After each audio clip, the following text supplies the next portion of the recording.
Well, many of us probably know about the great work that CASA does for abused and neglected children in our community. This morning, Martha Gershon from Jackson County CASA is here, along with Lois Rice from CASA of Johnson and Wyandotte counties. Ladies, thank you so much for joining us. Thank you. There are two events coming up for each of your CASA organizations, I suppose. And we'll get to that in just a second. But for our viewers who may not be familiar with CASA, explain to us first what it stands for and then what exactly CASA does. I'll tell you a little bit, and then Lois can tell you more from the Kansas side. CASA stands for Court Appointed Special Advocate. These are lay volunteers, people from the community who volunteer to be assigned one-on-one to an abused and neglected child or sibling group and to advocate for them in court.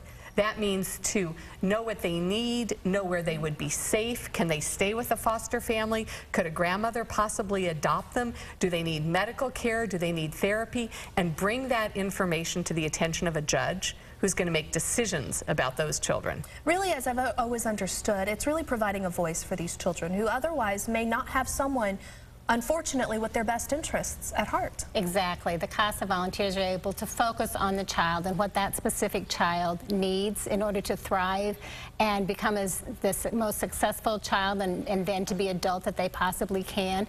And unfortunately, we've seen a tremendous increase in the number of children who have been abused and neglected and are coming into the respective court systems in both Johnson and Wyandotte and Jackson counties. So there's a more tremendous need for volunteers than ever before because of this growth, and we want to be able to serve as many of those kids who come into the system as possible. Now let me ask you this, because you're in need of volunteers. I've always really admired what CASA does, but it's a little intimidating when you put in, you know, court and judge. I instantly get concerned because I have no legal background. I know nothing about the court system, or very little. So what does a volunteer need to know? Obviously you train to prepare them, but what does a volunteer need to know going into this? We do everything a volunteer needs for support. There's 30 hours of training. And then we have staff, case supervisors, who are trained social workers or experts in the criminal justice system, and they back up every single CASA volunteer. That's why we need money too, as well as volunteers. It's why we have fundraisers to support that staff. But our volunteers are never alone. There's always someone that they can call. You don't have to be the lawyer. What you have to do is know what those kids need and be willing to articulate it. Really just be invested in the child. Absolutely. It's always about the child for the CASA volunteer. All right, so real quickly wrapping this up, Lois, why don't you tell us about the event for Johnson County and Wyandotte County? We're having a Hoops and Barley Ball on September 28th. That's a Friday evening from 6:30 to 10 p.m. and it's going to be at the College Basketball Experience at the Sprint, next to the Sprint Center.